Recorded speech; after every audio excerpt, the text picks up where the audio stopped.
So essentially, what I'm giving you today is a two episode. It's a little bit bizarre. Jim actually joined our Liberty Pub, a live conversation that we have with members of the Free the People community, and he gave us a snapshot of what was going on, both with Flying Dog and the beer industry after COVID, after the lockdowns, after sales and drinking in pubs was no longer legal. So I'm going to start with that, but then we're going to go back to those beautiful days when freedom and beer flowed freely. Was that stupid?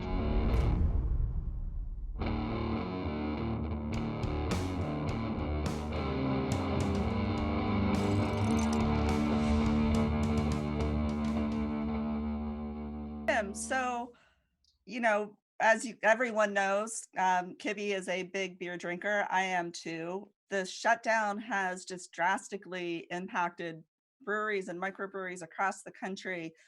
How has this impacted you guys at Flying Dog, and how have you changed your business model to get through this crazy time? Sure. Hey, thanks. Hi. I do have two lives. One is free speech, the other is beer. Thank you, Sam, for framing up the challenges to free speech so well. My beer world's doing a little bit better. So, first of all, it is a myth that alcohol consumption goes up during tough times. I've been through 6 recessions. Alcohol consumption doesn't go up, but it doesn't go down. It just kind of moves around. My senior management team has worked with me for 15 years. So we had been preparing for this beginning in mid-Feb. So we're in pretty good shape. But I want to point out that out of the 8,000 breweries in America, they're affected very differently. So the top 50 breweries are in a very different position from this long tail of breweries and microbreweries that are out there, some of which depend entirely on their on-site sales. That's not Flying Dog. So we were the first to close our pub to the public. That was within 36 hours of the first case being reported in Maryland. We really locked it down to protect our production employees. And we had ramped up production at that time to 24/7 to keep building the inventories, anticipating hoarding. So the meme that's been going around the beer world is, I'm buying 2 weeks worth of beer for the second time this week. It was just flying off the shelves and we kept sending more trucks out there. For us, the bar, restaurant, stadium, concert venue, beer is about 25% of our business. That disappeared on March 16th, went away completely. But the sales at the beer stores and in supermarkets more than offset that. So we kept resupplying. What are some of the trends? First is that people want larger packs of beer. They want to go into the store, grab as much stuff as you can, like, the 60 rolls of toilet paper. So 12 packs, 24 packs, we're even looking at doing a 30 pack. We're also seeing a trend that had been developing, and that is consumers moving toward trusted brands. Out of the 8,000 breweries, they were starting to narrow it down to 1 to 2 brands. It was kind of a go-to thing after all this craziness in the industry. So we're definitely seeing that. If you're in the top 50, it's, I can trust that beer, grab as much as you can, pay, and move on. We're seeing our high alcohol beers, we can barely keep up. So Double Dog at 12% alcohol, we're shipping out truckload after truckload. It takes twice as long to produce. Triple Dog we have coming out in a few months at 18% alcohol, already huge pre-orders for it. We do have some supply chain issues. This week's challenge is CO2, carbon dioxide. It's used in the beer making process. Now that 75% of the ethanol production facilities have either shut down or dramatically reduced production, that creates a shortage in CO2. So again, we're continuing to stockpile that. CO2 is a byproduct. It's basically a waste product, but it's an important supply of it. You're seeing a lot of, this is kind of interesting, that restaurants, if you've ever been in the restaurant business, it's very hard to do to-go business if that's not what you're designed to do. So we saw a lot of the higher end restaurants doing to-go, and our assumption was that it would be just to use up their food inventory. Well, it's actually turning out to be an important part of their business, much lower cost because they're not staffing the whole restaurant. And When it comes to alcohol and liberty, we have been fortunate. We have more liberty and more freedom than ever from these antiquated regulations. So it was in many states that we do business in, illegal to deliver beer, illegal to sell beer with to-go orders. There were a lot of restrictions on who could sell beer and what kind of package. Those have all been relaxed. And I am hoping that this is one area where consumers will be so happy with the changes, they simply won't let the regulators go back to the way it was. So restaurants can now sell drinks to go, beer to go, along with to-go food. It's not a small part of the big part of the business right now. Only about 10% of to-go orders are people ordering a drink with that. But that's 10% of consumers that should have the choice to do what they want to do. The other side of it is there are both restaurants and small breweries. These industries are devastated. Out of the 30 million or so small businesses in America, basically all businesses are small businesses, 99.9%. About a million are restaurants, and they are, my guess is several 100,000 won't reopen, or they'll go out of business and change hands.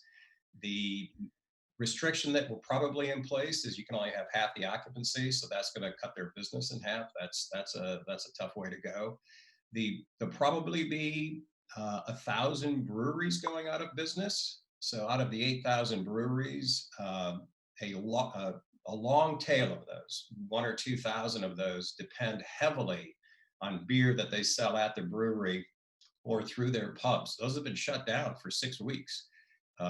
There'll be restrictions on them going months into the future. Not many businesses can survive without revenue for 2 weeks, 3 weeks, 6 weeks, 12 weeks, that sort of thing. So really good news on the regulatory side. Really a tough deal for restaurants and bars and some of the smaller breweries. That's awful. But that's kind of the short summary of the state of the beer world. Hey, Jim, I wonder, I think a lot of our fans know about Flying Dog's ongoing fight to defend the First Amendment and free speech. I wonder if you had any thoughts about, Bob Lawson teed this up, and so did Sam, talking about suppression of free speech in this country, in Hong Kong, all over the world. People are now deciding that certain things can't be said. I think it was in North Carolina that the governor deemed peaceful protests in front of the state capitol as a non-essential activity. What's your take on free speech during a crisis? Well, it's been mentioned a few times, and they're great comments, that liberty generally doesn't fare very well during times of crises. It tends to take a couple of steps backward. I think that is true for free speech. It was Churchill, I believe, who's credited with saying, never miss the opportunity, never let a good crisis go to waste. This is a power grab by government officials and regulators, progressive socialists, to get their agenda in place. And I'm extremely concerned. I think freedom of speech is one of the many areas of civil liberties that are under threat. So I don't know. I mean, I'm kind of wondering, there's almost the chance of a backlash against the liberty movement in a situation like this, that it becomes sort of a target. So that is a great question.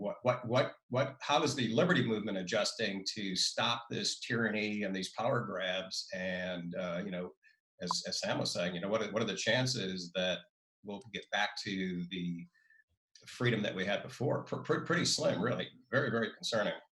Yeah. I do think, and I'm banking on this, and we're free speech absolutists at Free the People, but I think there's a counter revolution when people get fed up with the idea that they can't speak their minds. It's a very un-American attitude that anyone would be told that they can't speak. So you and I talk about Ayn Rand objectivism a lot. I think it's more relevant than ever. So I think it was Bertrand Russell said that experts can be wrong. Even experts can be wrong. But these days we're finding that the experts can't even agree on what to do. Both personally and professionally, I continually review objectivist philosophy, epistemology, And our ability to think for ourselves, as Jeffrey was saying, kind of look at the data, make a rational decision. Don't start listening to CNN and Fox News as if that's medical advice. There's a lot of stuff to sort through, and people are on data overwhelm. But Ayn Rand, the objectivist philosophy, the reason, the rational thinking, in times of trouble and strife, the ability to keep your cool and think rationally is critically important. It is what has served us so well in our business world, and is serving us even better than ever today when we're trying to sort through what's the real science behind some of this stuff. Yeah, we 100% agree on this. I think that principles and philosophy and your worldview matter most in the midst of a crisis, when things are radically uncertain, when the data is not at all clear. There are guiding principles that can sort of weed you through all that and get to at least a path forward, because we live in a radically uncertain world, and part of the process of being human is getting forward. Good to see you, Matt. I heard you back from California recently. I was making my annual pilgrimage. Some people go to Mecca. I go to Russian River Brewing for the release of Pliny the Younger, and it was worth the trip. Well, good. Irrational, perhaps some people would say, but I just have to note that I'm working right now, and I'm in a brewery with one of my favorite brewers, drinking beer, and I feel like every life decision I've made since I was a child got me to this point. So I feel like I've made some good decisions, and the struggle was worth it. I'm very glad to hear that. Thank you. And cheers to that. Cheers. Cheers to you, Matt. So we haven't talked for a while, and I wanted to check in. You're the CEO of Flying Dog Brewing. Yeah, that's correct. Jim Caruso. I am the CEO, co-owner of Flying Dog Brewery. I've been doing this since 1994, going on 27 years. Back before craft beer was cool. Just at the start, actually. Yeah. So prior to the brewery, we had a brew pub in Aspen, Colorado. And I think at that time, total breweries, brew pubs, everything, less than 300 in the U.S. There'll be close to 8,000 in a few months. So tremendous growth. Flying Dog has always been in the top 50 relevant. This is a very concentrated industry. I don't think people realize that 30 breweries account for 90% of the sales. The other 7,900 breweries account for 10 to 15%. So very, very concentrated industry. And the rest are very local startup entrepreneurs, usually young people that just have a passion for making cool beer. Yeah, a lot of that. And it's great to see, like back in the 1800s, where you have your local brewery that pretty much serves that area, that neighborhood. So a lot of the new breweries are tap rooms. You're drinking the beer on premise. Here we sell 99.8% of our beer outside of here. Others are just the opposite model, and it's terrific. It's a great experience. So you guys started in Aspen, and then you expanded to Denver, Colorado. What year was that? 1994. We went from a brew pub to a manufacturing facility, bottling and distributing beer. I was a strange young man. I actually went to the Aspen Brewery, and I remember Doggy Style Pale Ale. And was there a porter at the time? There was. Might have been Rin Tin Tin Porter. Yeah. The Doggy Style Pale Ale, the bartender there named it Doggy Style. It's a fun name, of course, Flying Dog, Doggy Style, but it was meant to be our version of a pale ale. And to this day, it's still confusing to people when they say, well, what is Doggy Style? It's not really a style. It's just a fun name. Yeah. And that's part of your tradition going back from day one. You do these cool names, and you have all of these iconic labels made by one of the coolest artists who's still alive. Talk about that relationship and Hunter S. Thompson and all that. Well, creative expression. So I think from time to time you could say, well, somebody thought one of these names was offensive. That is never, ever our intention to do the frat boy stuff to try to shock people. We just like to have fun. If you wanted to shorten up our mission statement, it's to be the best part of your day. And when you say that to people here, everybody knows when you're not being the best part of somebody's day. But like most craft brewers, we believe that beer was liquid art. But we were the first to want to actually use art on a bottle. And what I mean by that is we didn't just take a label and say to somebody, find something to fit into this postage stamp box. We took real art, and it is very difficult to actually put real art on a label. We were very fortunate because Ralph Steadman, who I believe is one of the true artists in the world, perhaps the true artist, the principles he stands for, how he's always had the integrity to stay true to his art. We knew him through Hunter S. Thompson, who was a longtime resident of Woody Creek. Knew Ralph even before we had a brewery, and we were very, very fortunate that Ralph agreed to do original art for our beer labels going back to 1995 and is currently doing art for our new beers coming out. So it is that combination of liquid art in the bottle and true art on the label, I think, that distinguishes us, and it's very true to our belief in creative expression. Not just our thoughts and ideas, but how we market our beers, the statements that we make to people. It's gotten us in a little bit of trouble with some states. Yeah, we'll get into that. Worked our way through that. Not all government bureaucrats have a sense of humor, apparently. Not all. Not all.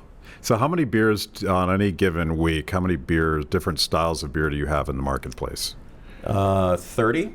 I think 3 weeks ago we introduced 5 new beers. We'll do 80 different beer styles this year. About 30, 35 are year-round seasonals, limited releases, and then a lot of experimentation. And the 30 so are things that end up in a bottle and distributed beyond this brewery. Yes, so we sell beer 2 ways, in a bottle or in kegs, but more and more, even the limited releases we're putting in bottle. Very popular package, a lot of interesting dynamics in the market with people shifting their consumption from going to a bar to drinking at home. So you'll see, over the last few years, we've put more and more of our beer into bottles, not just on draft. And that's what I like. What do you think about the sort of radical shift in beer culture, which you guys were certainly, the original OGs of saying we want to drink something a little bit different. These corporate lagers, they kind of suck after a while. But today there's like a culture. It's almost like an arms race where if you're a beer geek like I am, you have to try every new thing. And you don't have a go-to beer anymore. You just want to keep experimenting and keep trying. And is that difficult for a national brewer like yourself to keep up with the market, or do you feed on that? Well, the market's difficult, period, and that's the inspiration. So yeah, what has happened is there's overwhelm with 8,000 breweries, several thousand distributing beers. Even I am a little bit overwhelmed on the shelf. And good news, bad news. The good news is consumers have a lot of choice, pro-consumer choice. And there comes a point in every industry where you go back to your trusted brand. So it kind of works in your favor over time where people are going, okay, that was great. Now I just want to know that there is a great brewery out there. My hard-earned $10, $12, $14 for a 6-pack will be worth it. So yeah, that works in our favor. Yeah. The beer right now is not so much the trend that it was a few years ago. People are not drinking less, so you can dispel that rumor. Alcohol consumption is up. Even young people are drinking. They're just drinking a lot of different stuff. Seltzers and hard cider and hard coffee, which we're doing. Brown spirits are back in. Beer, of course, is still very high on the list. So yeah, it's interesting. I'm not a fan of the seltzers, but the brown spirits, I'm all in. All in, yes. All in. We are soon. Soon we'll be back in that business. Seltzer, it's fine. I think it's driven partly by the low calories, low carbs. We're not doing a seltzer because we don't feel it's artisanal enough. We can do a lot with coffee, which we're experimenting with. We have a great partnership with Vigilante Coffee. That's his name. You were born to be an entrepreneur if your name is Vigilante. Hard cider kombucha, but seltzer. It's basically like vodka. It's great to have the flavors. It's meant to be mass market, and we're not moving in that direction. Yeah, it's like a vodka soda. Yeah, it is. It's fine. So I've heard. I honestly have never tried one, so maybe I'm being a hypocrite. I think I've tried them all, and they're very good. It's not my adult beverage of choice, but they're fine. But there is sort of there's a life cycle, and I could use myself as an example because I went through this process of I'm not a person that's inclined towards moderation in my philosophy, in my life choices, and certainly not in my beer. So I went on this sort of quest to find the most insanely hopped, high alcohol beer. Right. And I actually had a quadruple IPA that was like 18% alcohol or something. And it was good, but maybe not a sessionable beer to drink while doing a podcast with Jim Caruso. It might not work out that well. We should try podcasts like well, that. we're gonna try it with some of these beers, but my current sense is to go back to a well-made lager, which is, it's not easy to make a good lager. Mm-hmm. In some ways, it's harder work than an ale, as you could probably tell me. And but do you see sort of a counter-revolution against some of those monsters that were interesting experiments, mm-hmm. but ultimately maybe not that drinkable? Sure. Yeah, we can spend a minute or two on the beer industry. You made the comment about what I call macro beers. The guys doing $50 billion worth of sales, and they could do different beers. I believe this is just another argument for the free market. They had no competition. Craft beer was illegal, so it just devolved into a common denominator product. I remember when it was the brand X beer. So I'm faulting the government regulation, not so much the talent of the brewers for ending up with not very flavorful beers. Yes, so starting out in this industry, we didn't do Pilsners and lagers for two reasons. One is they show the defects a lot more, and there was no training. I mean, I went to brewing school and other stuff, but a lot of experimentation. And second, pretty capital-intensive industry, and those took longer to make. So it was easier to do ales, which were more forgiving, if they weren't crisp and exactly clear, and it didn't take up the real estate so much. But the trend has gone around, and now craft brewers are making excellent Pilsners, lagers, lighter beers. There is more interest in lower alcohol craft beers. That wasn't the case 20 years ago. We've been doing some of those. At the same time, you hear these broad generalizations that, people are drinking less and don't want high alcohol beer. Our fastest growing beer is 12% alcohol. We ship by the truckload, and we're doing an 18% alcohol version of it this year. It's called Double Dog. We're doing a Triple Dog. Triple Dog at 18%. Nice. There are some limits to how much alcohol you can get into a beer with beer yeast, but we can definitely make a true beer at 18 plus percent. Is that about the top of what's... I think you can go a little bit workable. higher. The short answer is, as yeast produces alcohol, the alcohol kills off the beer yeast. So at some point you just max out. You can keep adding yeast. You can use a little bit of champagne yeast that has a higher tolerance. See, once I get done with my 4% lager craze, mm-hmm. I'm going to go to Triple Dog. That's right. And I don't see why you wouldn't do that. Well, that is our belief, actually. That's awesome. Well, let's talk about these two beers, because you guys do the entire spectrum. I mean, I think you were even talking about a non-alcoholic beer that you made, but this is Lucky SOB. Ah, yes. What's going on in here? Lucky SOB is a very limited release, late February until March 18th. It is a beer we put out for St. Patrick's Day. 6 years ago, one of my wonderful employees here in purchasing wanted to take the afternoon off. It was a beautiful sunny day, so I asked her if she'd go pick some four-leaf clovers. And she knew the trick. She picked a bag in like 10 minutes. Gave me the four-leaf clovers, took the day off. I put them in the freezer. We used them to brew Lucky SOB with genuine four-leaf clovers. Found out at the 11th hour that four-leaf clovers were not listed as generally fit for human consumption. You can, of course, eat them, but it wasn't on the list. So we had to scramble a bit, worked with the government in a very positive way. They approved it. We do a secret incantation above the brew kettle when we add the four-leaf clovers. And as you know, Blaise Pascal, the famous philosopher mathematician, once said about God, well, if you don't believe and there is a God, you might be in a world of hurt. But if you believe and there isn't, no big deal. I say, I don't know that four-leaf clovers will bring you good luck, but what if they do? How can you afford not to enjoy a Lucky SOB during this St. Patty's Day? So an extra incentive to put this guy down. You never know. Yeah, and it's extremely drinkable and beautiful, and I can taste just a little bit of four-leaf clover in there. Yes, yes. On the nose. On the nose, yes. And then the other extreme, and I think this is probably the highest alcohol beer you have right now, or pretty close to it. This is notorious barrel-aged Gonzo with cherries. Yes. And you got a lot of stuff going on in this beer. A lot of stuff. And it's sort of speaking to my extreme side of my palate. We brewed the Gonzo Porter in 2005. It was for Hunter S. Thompson's memorial. He took his own life February of 2005. It was part of an effort to raise some proceeds and do something for that. It turned out to be an excellent beer, so we've been brewing it ever since. Each year after the Super Bowl, we do a special version of it, bottle conditioned or with special flavors in the large 750 bottles, and this is this year's version. Barrel aged, cherries. Is this the first time you've added cherries to the mix? I believe it is. Yeah. I believe it is. It's wonderful. It's not the first time we've used cherries. I believe it's the first time we used cherries in the Gonzo. And there's and it's going to be a long night for me because I see a rum barrel-aged Gonzo Yes. and a whiskey barrel-aged Gonzo.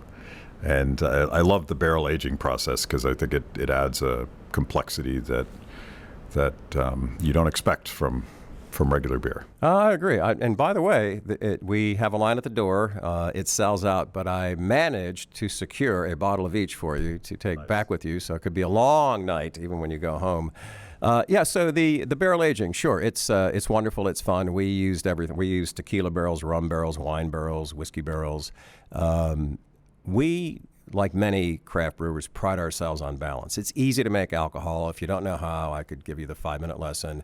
It's easy to put a ton of hops into a beer. It's easy to get so much alcohol, you get the alcohol burn.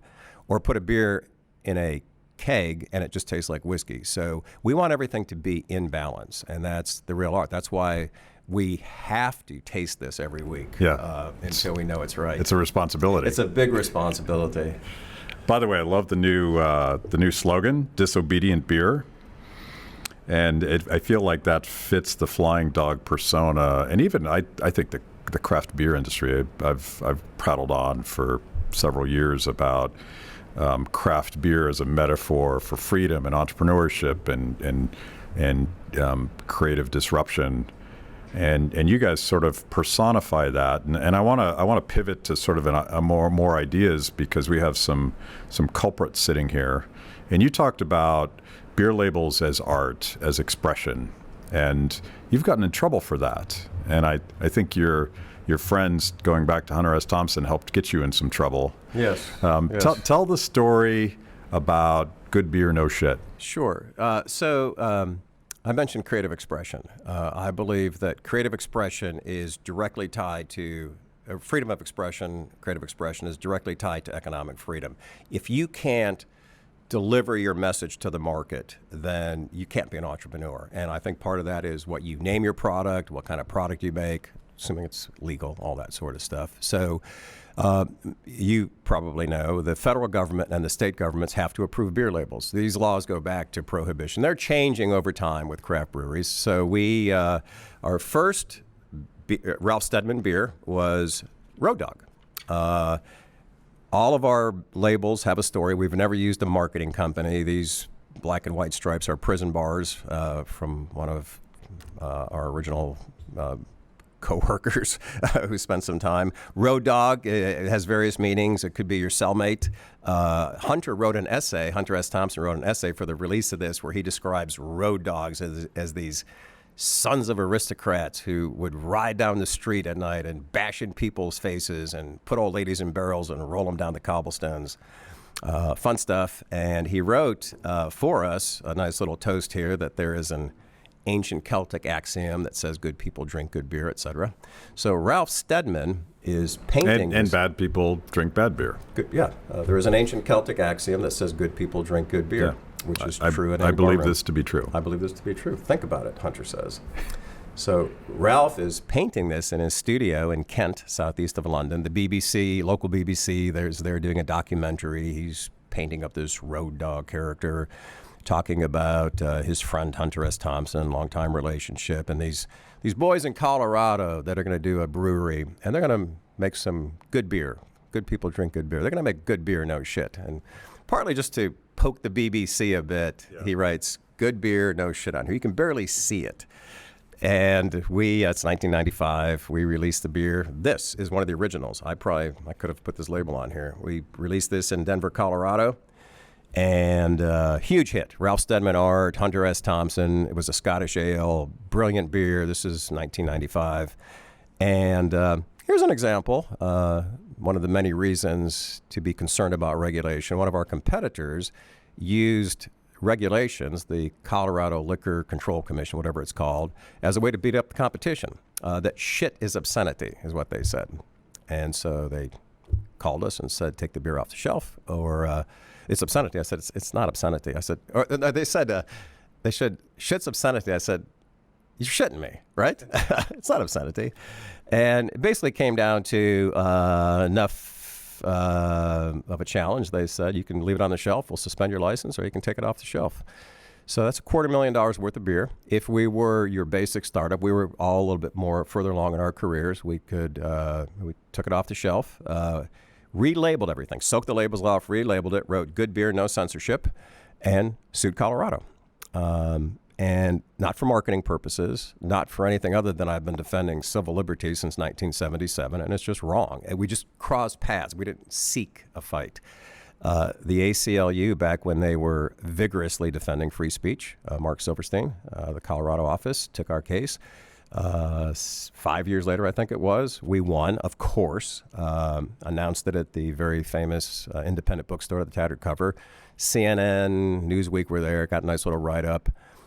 And one of the reporters asked why, I was asking Mark Silverstein, in this day and age when people might be on death row, unjustly convicted, and other ways to use resources, why would the ACLU defend something as sophomoric, something as trivial as a beer label? And Mark's answer was unequivocal, that constitutional freedoms, the most important of which you could argue is the freedom of speech, are not lost overnight. They're chipped away at bit by bit. Where there's smoke under the door, the fire is not far behind. And that's it.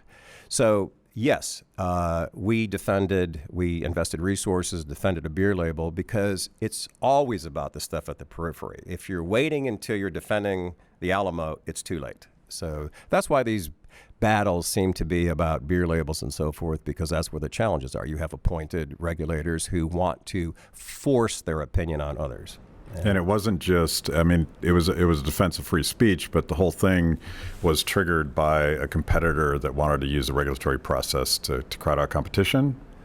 Well, sure. So here you have this brewery that's getting all this press, and if you have the ability to use a regulator to beat up on your competitor, you do. It happens all the time. Yeah. It's happening today. It's what lobbyists work on in many ways. Sounds like something out of Atlas Shrugged. Sounds like something out of Atlas Shrugged. Yes, socialism versus free markets. A similar situation with Raging Bitch. This was in Michigan. It's complex how states approve labels. Didn't know it was rejected, honestly. It's get this weird paperwork back. Ship some beer out there. I was driving to D.C. on a beautiful, beautiful spring day, summer day like this, and got a call from here saying, the Michigan State Police just called, and if you don't remove every bottle of Raging Bitch from the shelves by tomorrow, they're going to confiscate it, and they're going to be serious charges pressed against you. I'm like, okay, this is surely a mistake in 2010.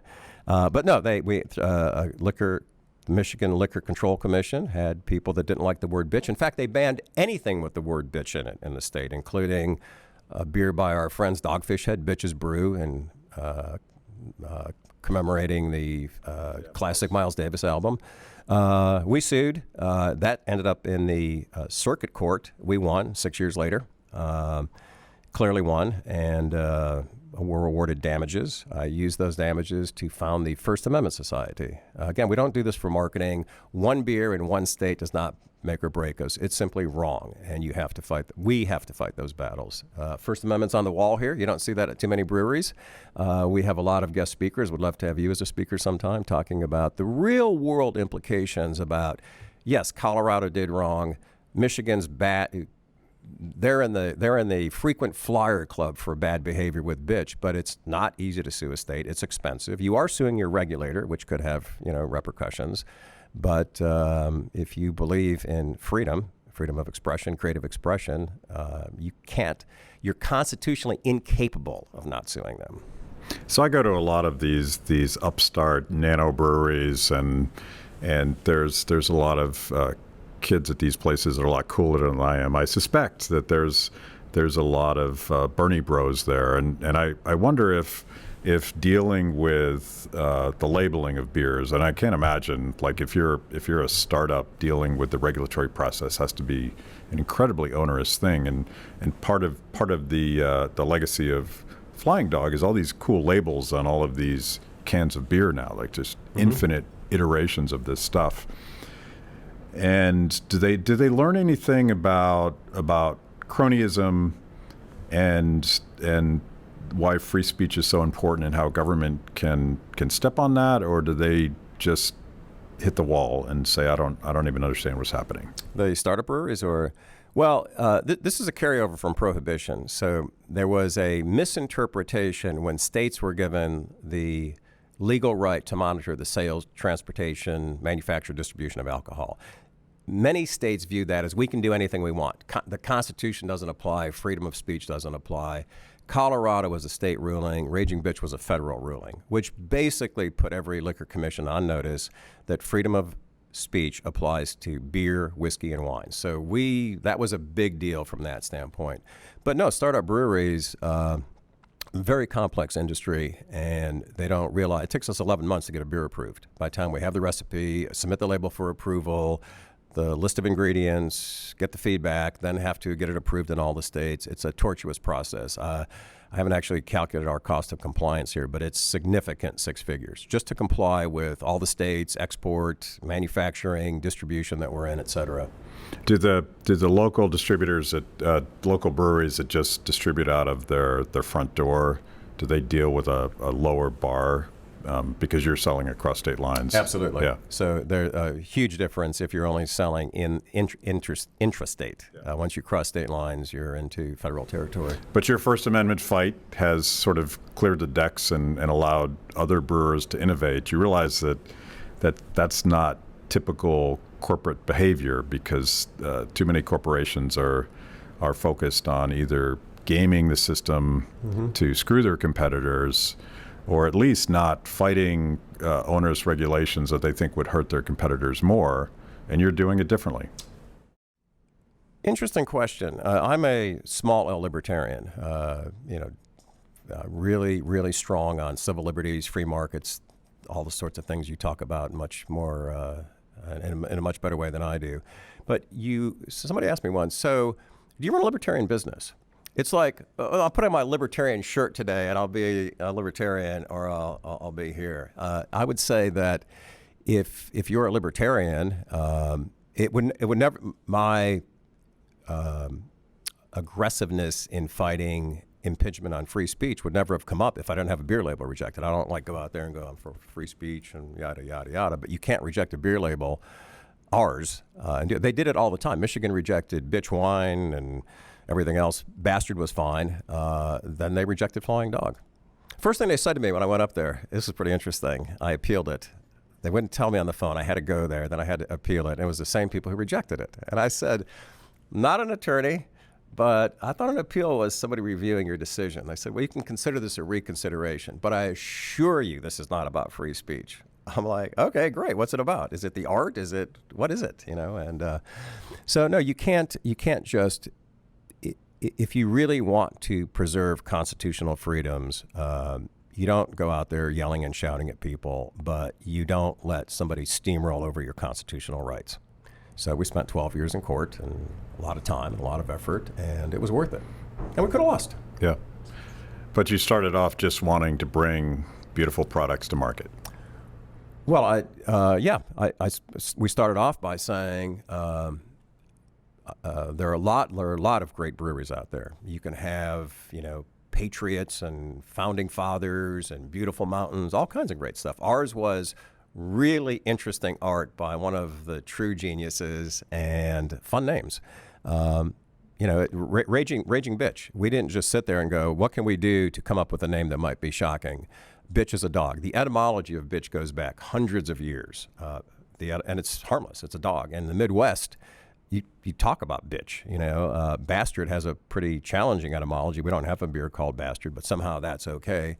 We use El Diablo yeast. It's a raging yeast. It ferments 30% faster than you'd expect it to. Raging yeast, bitch is a dog. Well, that would be fun. Certainly it has another connotation. I got all the women together at Flying Dog, and we have a lot of cool people here. And you got to know who to check with. So we were sitting in the conference room. You've been in our conference room. And I said, I got a couple of different names. It's our 20th anniversary. And I said, Raging Bitch. And they all go, love it. And one of them, she still works for us. She said to me, based on everything you ever said to us and told us, if you don't use that name, I will forever be personally disappointed in you. I'm like, done. And so what I found was that it has different meanings. You take a term like the Slants, our friends at the Slants, who adopted that name for their band. They're the only Asian American band in the world, and they wanted to use that as an empowering word. Bitch is the same way for a lot of people. Yeah.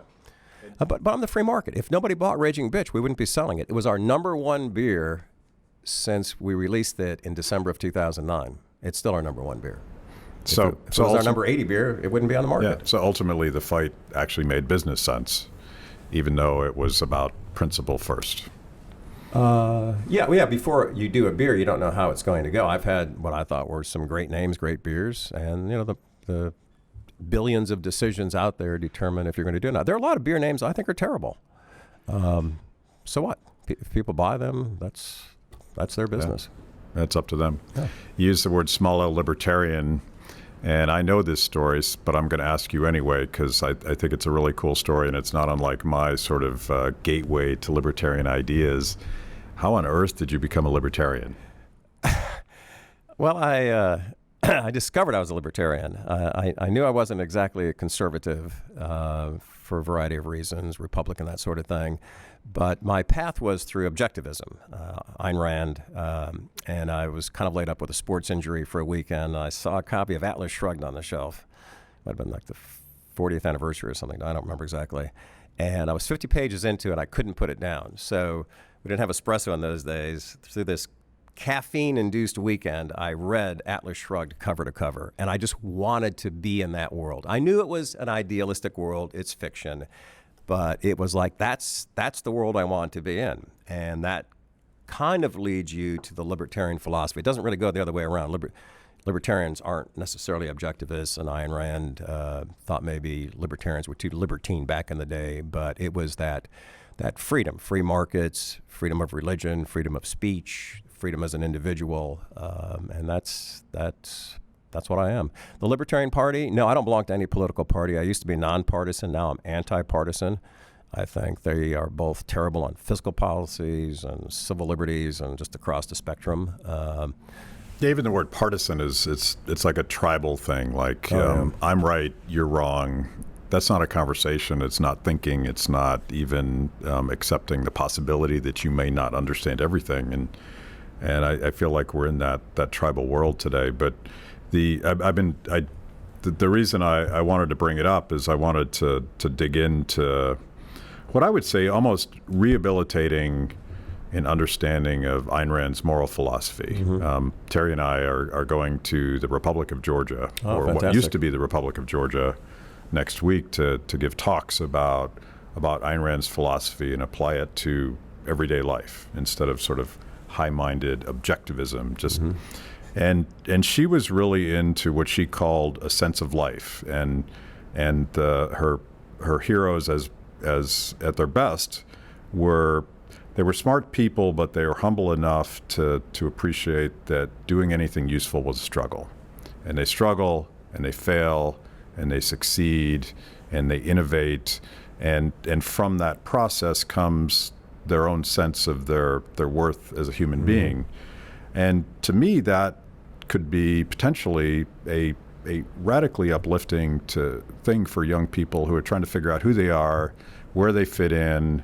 They're looking at the partisan divide and they're like, I don't even want to be part of this argument because it's dumb.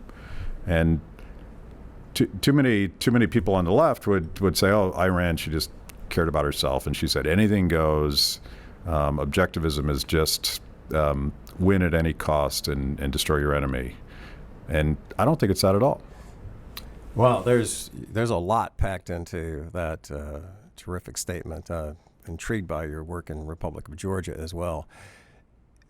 First of all, these terms are so divisive right now that I try to stay away from them. I saw a very disturbing survey that said a majority of young people do not want to get into a conversation with people who disagree with them. Wow. That's not good for democracy. I blame social media. I blame media in general for that, kind of that divisiveness. But here's what it comes down to, that you don't have to use words like objectivism, the virtue of selfishness. Probably could have found a better title for that book, but still. It doesn't mean what she meant. It doesn't mean what she meant. And if you just read her brilliant fiction, The Fountainhead, which is about the individual versus the collective, or Atlas Shrugged, which is about capitalism versus socialism, and take away the principles. I look at it this way. You could never have read Ayn Rand, know who she is, care about objectivism, if you just talk about what she viewed as the most important virtues and live your life by those. You will be a happy, successful individual. And I think that's what people are looking for. And when you see I don't know if you read much with Stoicism, the Stoic philosophy on the shortness of life. Life is plenty long to do what you want to do and be happy. And Ayn Rand, if you wanted to, the very, very, very short version, the purpose of life is happiness, to allow individual humans to thrive and be productive and create stuff like iPhones and Disney movies and all that great stuff. And I think that's what people are searching for, that sense of, what is the meaning of life? Well, the meaning of life is what you give it. And Ayn Rand suggests a way to give meaning to life that will help you feel good about yourself. And as you get older, as opposed to the meaning of life is to do drugs and wake up every morning with somebody in the gutter with somebody pissing on me. Okay. How's that working for you? Not very well. And I think when you look at Ayn Rand's philosophy, whether it's the virtues or reason, purpose, self-esteem, that will guide you to whatever it is, being the greatest parent or an entrepreneur. I think capitalism is grossly misunderstood. And words like that are immediately divisive. Capitalism is imperfect. It's unjust in many ways. There's crony capitalism. There are people that use the 3 L's all the time, lobbyists, lawyers, and loopholes. I despise them. And I believe Ayn Rand did too. I think she was constantly against the crony capitalism. That's not capitalism, though. Yeah. It's like I would draw a sort of a bright separation, like, the collusion between business guys and the monopoly power of the state is in many ways the opposite of capitalism. It's a corruption of capitalism. But I think that word it has so much baggage now. Like, and in the minds of young people, I think capitalism and cronyism are the same thing, because they came of age when the first thing that they watched happen was the bailout of Wall Street by insiders in Washington, D.C. So they're not exactly wrong, because they see that's how the game works. That's absolutely. And let's look at it two ways. There are bad CEOs. There are bad doctors, bad lawyers, bad electricians. There are.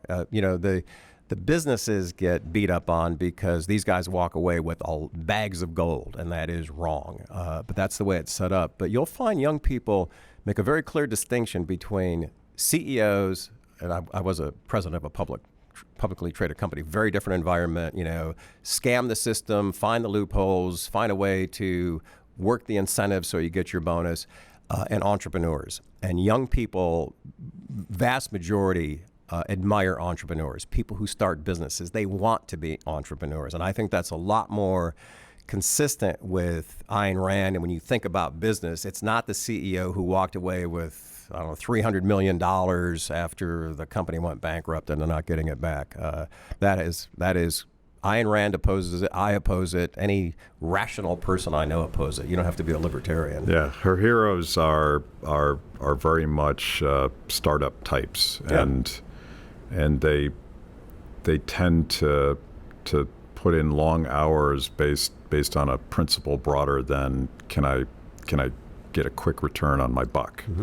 And I think that's one of the caricatures that we fight against is entrepreneurship isn't about like coming up with a better widget that improves your marginal rate of return 2%, which might make you a billionaire. Entrepreneurship is very much that sort of crazy disruptive thing where I'm going to make a barrel-aged imperial porter with cherries, and I don't know exactly what's going to happen, but I love it, and I hope my customers love it too.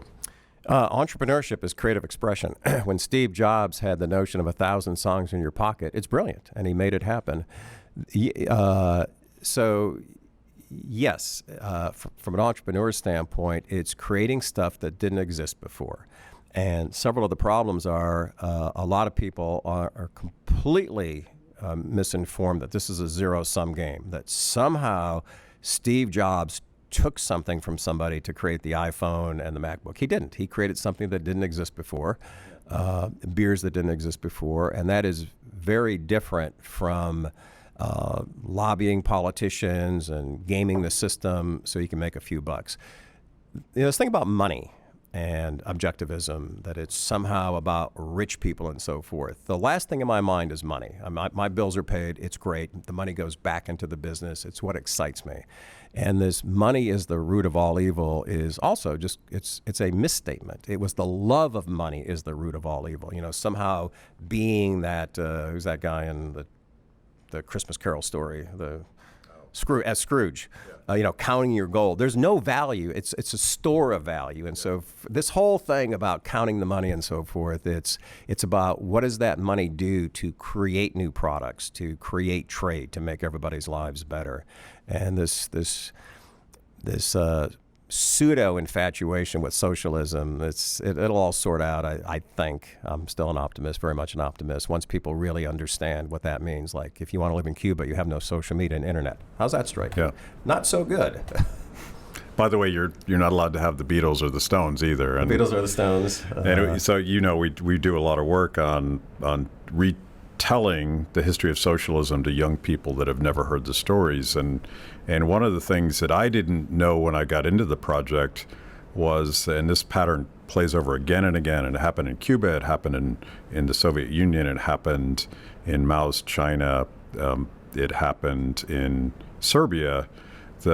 Once the socialists or the communists, whatever the nomenclature is, once they take over, one of the very first things they do is they go after artists and poets and musicians and free expression. And you think about who those people are by definition. They don't fit into the system. They don't want to fall in line. They want to be disruptive. They're very much individualists in the sense that I'm going to say what I want and believe what I want. That is a very libertarian instinct, but I think a lot of young people that are sort of flirting with this so-called democratic socialism, they can't imagine ever supporting something like that because they believe in that stuff. So I'm optimistic as well because I think we're arguing about language and terms and there's this new talk about economic dignity and purpose and all of these things, and I'm like, I want to go back to an Ayn Rand novel and look at that struggle and say, you know what, a politician's not going to give you dignity. A program, a free handout is not going to give you dignity. It's the process and the struggle of figuring out for yourself what you want to be. That's where dignity comes from. Absolutely. I mean, there has to be a contrast. It's if you've never failed, you can't appreciate success. Years ago, maybe 15 years ago, I had the opportunity to talk with Mirta Munoz, I believe is her name.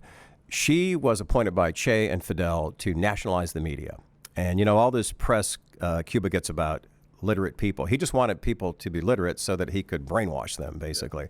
So she was in charge of nationalizing all the media, putting the messages out there, and it worked. And her comment to me, she still was teaching at the, I believe it's University of Havana, whatever the major university is. And she said, but young people these days, they are not into this communism. They're into freedom of expression and free speech. They just don't understand what happened before. So it's that same cycle. And these are zombie nouns: capitalism, socialism, Maoism, fascism, Nazism. They have no meaning. It's like, what does life look like under those systems? They've all been complete failures. I mean, we're a bit of a mixed economy here and that sort of stuff, but you mentioned several. Add the Philippines to it, and North Korea, and Venezuela, et cetera, et cetera. 100 million deaths under these socialism, Nazism, Maoism sort of things. They're failures. As you know, they're failures because this is not part of who we are as human beings. So if you want to take their property and have the government, destroy the prosperity. For people to agree to that, you have to throw them in the gulag. You have to throw them in jail, and eventually they'll rise up. Yeah. Free people do not buy into that, and they have to sort of be beaten into submission. I find I don't have nearly the opportunity to speak to as many groups as you do, but there's freedom and liberty. And I think liberty is one of those words that isn't quite so clear, but everybody wants to be free. Nobody wants to give up their thoughts and ideas. Nobody wants somebody to tell them what beer they should buy, or what car they should buy, or what clothes they should wear, or what books they should read, or what movies to watch in the privacy of their own home, all that sort of stuff. And I think that's what people relate to. So when you see the surveys from young people these days, they're just full of contradictions. I like socialism, and I love entrepreneurs. Great. Yeah. Which is it? And private property gets such a bad rap, again, because, I think it ties into the, all CEOs are bad because they put profit above people. I think that there are CEOs that do that, just like there are doctors who engage in malpractice and lawyers who should be disbarred, that sort of thing. But no entrepreneur would put human talent and human expression and creativity in an individual above profit. It's what makes you successful.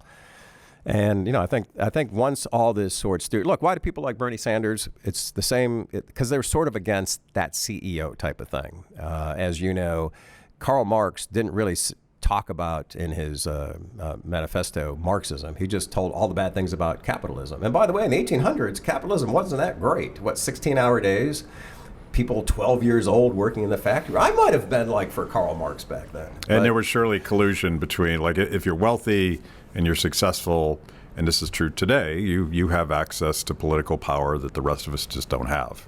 Yeah, absolutely. Yeah. So I don't know what is being practiced by the current administration. I'm not that into it. Say it's some version of mercantilism, okay, which was debunked in the 1600s, which basically says let's get monopolies in place and protect certain businesses at the expense of others. And by the way, laborers, they should be kept dirt poor and have to work 16 hours a day to create wealth for the state. Nobody believes this stuff anymore. It's out of context. So when you have trade wars, which do affect me, and that stuff like that, I think what people are for, in addition to freedom to believe and think what they want and read and watch what they want, is the free market. And that's different from whatever capitalism even means today. That people want to be free if they want to start a business and learn how to give people beautiful hairdos. They should be able to do that without massive government regulations. And if they have no customers, they want to improve their skills, would be my suggestion to them.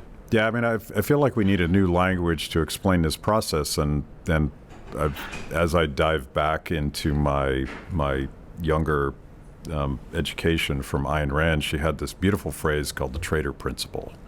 And she talked about trading value for value. We're all individuals, and we can choose whether or not to cooperate with each other. But that trade, when we agree to cooperate, is valuable to both parties, and that applies to international trade, but it applies to every single relationship we have in our community. And I'd love to rehabilitate the word democracy, because democratic socialism to me seems like a contradiction in terms, but I'm a radical Democrat in the sense that I love people choosing. Mm-hmm.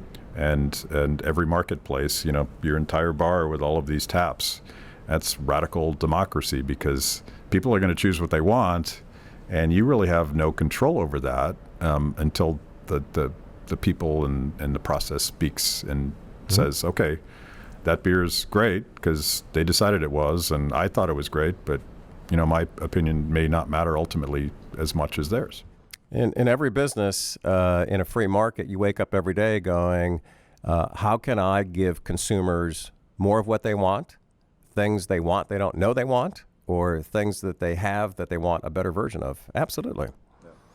Yeah. And this thing about socialism and capitalism, socialism breeds as many authoritarian, totalitarian brutes as right-wing dictators. It's all the same when you're trying to control the masses. Leave people alone, as I think you've said. Don't hurt people and don't take their stuff. Is that the motto? It has been said. Pretty much sums it up. Yeah. And all of these isms, I'm sort of approaching, and I would call myself a libertarian, which is sort of breaking my own rule, because I think these ideologies, these so-called isms, are really intended to predetermine how we cooperate with each other, and I struggle to figure out what the difference is between fascism and communism and socialism in practice, because they all sort of looked the same to me on the outside. It's top down, and what we want is bottom up. And if we want to work together in common purpose, I'm all in for that. If we decide to go it alone, that's okay too, because that's the process of, I'll use the word democracy, that's the process of democracy. As long as I can opt out, and we always want to avoid any system that says 50 plus one person gets to decide whatever happens to 49%. Some pretty atrocious, horrific things happen that way. And we're sort of struggling with this new radical democratic world where we have more choices. We're looking for identity. We're looking for purpose. But I feel like libertarians have an answer. We have a place where you can be, where it doesn't matter if you're whatever your personal preferences are, whatever religion, whatever church you go to, wherever you came from. None of this matters in a world where we're going to agree to cooperate or not, and everybody's okay. Brilliant points. I think the conservatives and liberals are a little more clearly defined, in terms of what they stand for. Libertarianism or libertarians are the whole gamut, from libertarians who believe in civil liberties but bigger government to sort of the right-wing varieties. So again, here you're taking this zombie sort of word and saying I'm a libertarian. Well, let me define it. It's like saying, hey, is it ever justifiable to tell a lie? You can't answer that yes or no. You have to follow that up with something like what you stand for. But the way I view Ayn Rand or anything else is, look at what she says are the virtues: rationality, using your brain to make sense of the world; integrity, independence, think for yourself; honesty, justice, pride. If you live by that, call it whatever you want to, go, what principles do you live by? How's that working for you? And that's, I think, what people are searching for. And Ayn Rand is as divisive as pretty much any party out there. But what she stands for is solid. In a way, I equate it to Hunter S. Thompson, who had some, genius, intellect, and people are going back to his writings now. I don't know if he ever called himself a libertarian, but I remember when I was reading Proud Highway, he kept a copy of everything he ever wrote, everything. And I came across a letter he's writing to one of his best friends in Kentucky, Louisville, where he grew up, saying, I just found this book it was 1954, I guess it was, by Ayn Rand, Atlas Shrugged. I read The Fountainhead. I can't wait to dive into this because he was off the grid. He got fired from every job he ever had, and he said, that's their business. I would have fired me too. I don't fit, and I want to make a living on my own, independently. And if I have to, eke a living out every day, so be it. So it's call it what you want. I don't think he ever used the term, but he lived a life true to himself. What are your principles, and how closely are you living your life consistent with those principles? Now, what it comes down to is, well, how do you choose those principles? By the outcome. And if somebody really believes that doing drugs, overusing drugs every day and waking up not able to function is a good life, I would argue they're not using the rational part to say that, in what sense are you achieving human potential by doing that? He was definitely an independent spirit, and that word independent, like that, Yeah. that I want to say it's a human thing, but it's definitely an American thing. Like, we don't tolerate people telling us what we can't do. And I don't think that's a right or left thing. I think it's a thing that's sort of born in us. I think it is. I mean, this is what the country was founded on, and I think there's no question but that freedom to practice or not practice any religion, which was a big part of the founding of the country, and free markets and so forth, is absolutely part of what it is. I guess it's encouraging. It varies by age. There's a lot of discouraging stuff out there. I think it'll change, but it is still true today that the majority of Americans believe that if you work hard and, quote, play by the rules, we're disobedient, but I mean, there are rules and there are rules. The rules of civil society, not the rules of the alphabet agencies. Do I drive over the speed limit? Yes. Yeah. I do. Okay. But I'm talking about the rules of respecting other individuals and not bullying them and all that sort of stuff. The rules of a functioning society. Most people, the strong majority of people, still believe that if you work hard and play by the rules in America, you can get ahead. And I believe it's true too, in spite of the government regulation, in spite of the divisiveness and all that. It is part of Americans' DNA, whether you're just a second generation person like me, my grandparents came from Russia and Italy, or whether you're part of the founding families. That is America. That defines America. And Ayn Rand, she fled. I guess it was Leninism. Yeah, Lenin was she in power, fled the Bolshevik Revolution. Then went through Nazi Germany, and had some issues with America, but she. That's how I try to explain to my progressive friends who have sort of a visceral reaction against Rand when she talks about selfishness or ego. Her reaction was against watching the Bolshevik Revolution literally seize her dad's pharmacy. Yeah. And she wanted to be a writer. Like, she was an insanely smart person. She wanted to be a writer when she was like 8 years old or something. She was that smart. And she decided very quickly that she could not be an independent thinker in the Soviet Union. And so she sacrificed everything. She left her family. She came over here almost penniless when she was 21. So the context of that, the rest of us can't appreciate what it would be like to grow up in the Bolshevik Revolution and see your family ruined by collectivist policies. So, and yeah, she used some words, but I think that sort of burning spirit to be who you want to be, that's what I get from her. I think absolutely. I think that's human. I did not grow up during the Bolshevik Revolution, but my grandparents fled right as that was happening.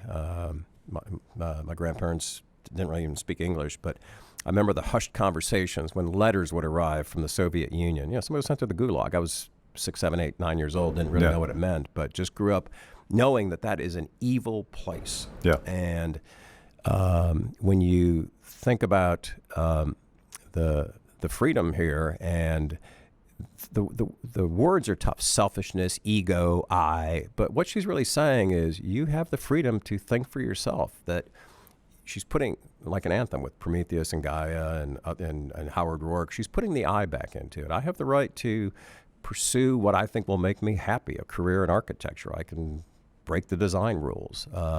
It's that independence to think for yourself, to determine what your values are. And what if you're wrong? Well, that's how you learn. That's how you learn in business. If you play the penny slots, you make a handful of pennies. Yeah. I will say that over my many decades in business, I've lost millions. And I could be dirt poor. But what's great about America is you always get a second chance. I was reading about Henry Ford. This was back when he was starting out. Very capital intensive. You may know this. His first automobile company fails. And they go, Henry, you're you're done, man. This is over. You'll never raise money again. He raises money for the second company and fails again. And then it's the Ford Motor Company you see today was the third time he raised this massive amount of capital. And it's these false notions like never make the same mistake twice. I'm like, bullshit.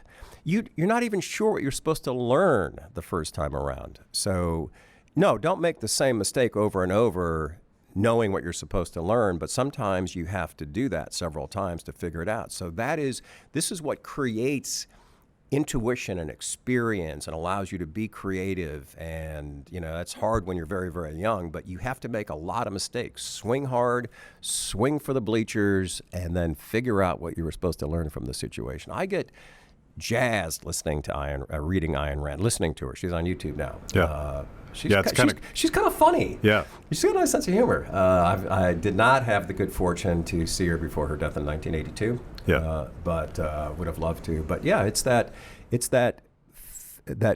here at Flying Dog, we're succeeding or learning. Forget this notion of failure. Like if everybody sits around until they have the perfect idea without failure, it's been done before somewhere and you're just copying it. You got to go out there and try new stuff, which by very definition means you're going to fail and try again. And I sort of tell people around here, creative expression. But if this thought occurs to you, I wonder if this will put us out of business. Stop and think. Talk to me about it. Other than that, swing hard.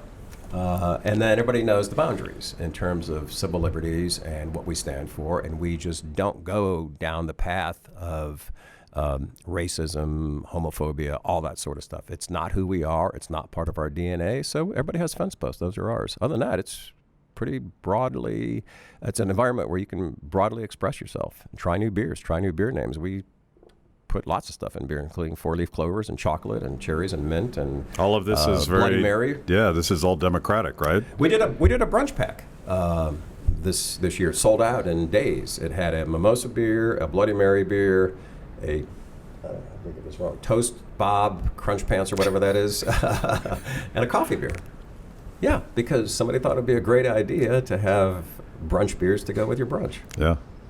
Well, I'm going to leave it there because I have to now try all these beers yes, you do. Before we get out of here. So thank you so much, Jim. It's always a pleasure, Matt. It's just really an honor and a pleasure to talk with you. Thank you for allowing me to have this conversation.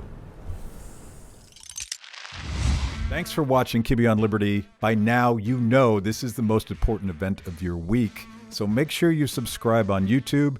Click the little bell so you get notifications. Kibbe on Liberty, mostly honest conversations with mostly interesting people.